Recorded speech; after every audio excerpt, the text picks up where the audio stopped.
not everybody is as empathetic as as Grammarly is. Do you think that having frameworks themselves are sufficient, or what's your position on government regulation? Do you think government regulation, do you invite that or disinvite that? I think my take on government regulation is it's an important conversation. As I said in the beginning, it's an important conversation. So I'm very glad that the conversation is happening, first and foremost, because it's critically important. I think government regulation for a technology this powerful is needed and welcome.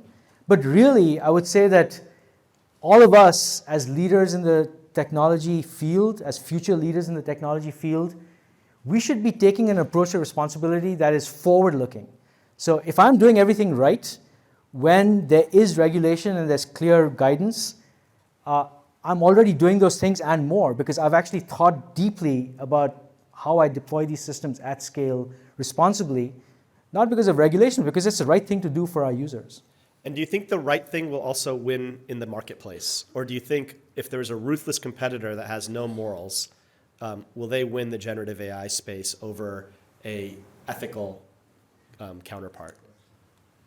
I believe so, because I've always seen that technology creates dilemmas, but technology always finds a way out of those dilemmas. And technology always creates good outcomes, ultimately becomes a force for good. And I've got to believe that that's going to be true for AI. But it's not a law, but the thing I want to make sure we all just understand is this is not a priori thing. This is not a law of nature.